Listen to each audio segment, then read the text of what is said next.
Pourquoi? Parce que, oui, parce que c'est le podcast qui répond à tout et pourquoi. Que ta question soit scientifique, philosophique, métaphysique, farfelue ou complètement à côté de la plaque, parce qu'il répond. Alors écoute! Pourquoi il y a des avalanches? Je vais poser la question à Christophe Ancet, qui est professeur à l'École polytechnique fédérale de Lausanne en mécanique des fluides. La mécanique des fluides, c'est une science qui étudie les mouvements des liquides et des gaz. La neige, quand elle tombe, elle va former des couches de neige, donc ça va être un matériau solide. La neige reste composée de cristaux de neige, donc les mêmes cristaux de neige que ceux qui sont tombés, et qu'il y existe des liaisons entre ces cristaux de neige. Donc au tout début, juste après la chute, on va avoir quelque chose qu'on appelle la cohésion, donc qui va assurer une certaine solidité à la couche de neige. La cohésion entre plusieurs choses, c'est l'ensemble des forces qui permettent d'unir ces choses entre elles. Je te donne l'exemple d'un puzzle. Tu as déjà vu un puzzle, il y a plein de pièces.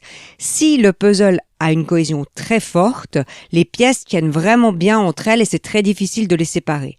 À l'inverse, si le puzzle a une cohésion faible, eh bien, les pièces ne tiennent pas ensemble et à peine tu les effleures, il y a tout le puzzle qui se casse la figure.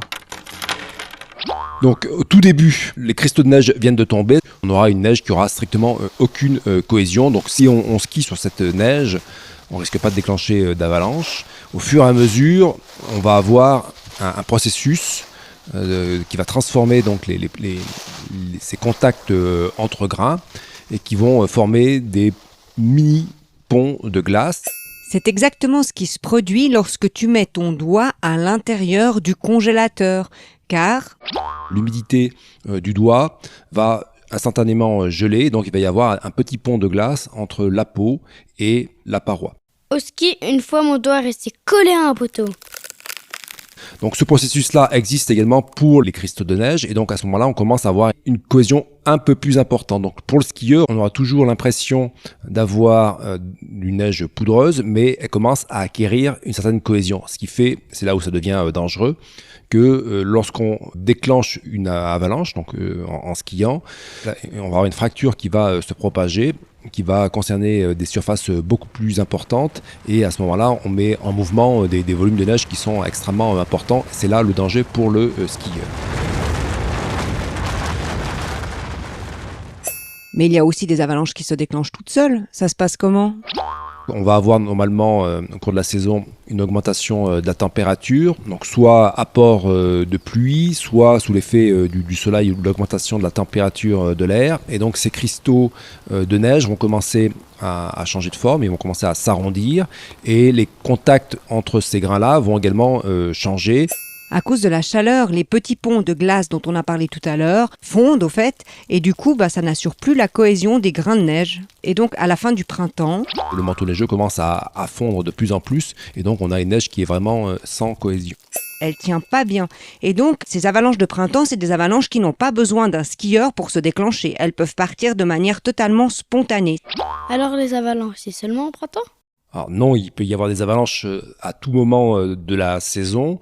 Ce qui va changer, c'est la nature de l'avalanche. On va avoir des avalanches qui seront plutôt des avalanches de neige sèche avec des départs en plaques durant l'hiver et plutôt des avalanches de neige humide au printemps.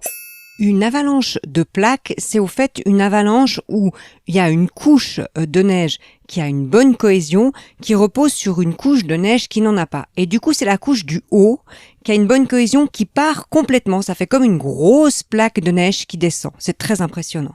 Tu as donc compris que la neige, c'est quelque chose de magnifique, de super sympa pour glisser dessus, mais que ça peut être aussi très dangereux, surtout lorsqu'on est en haute montagne et qu'on est en dehors des chemins et des pistes balisées.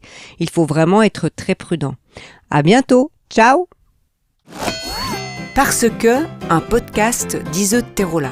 T'as une question ? Envoie-la à parcequelepodcast@gmail.com. À bientôt avec la réponse.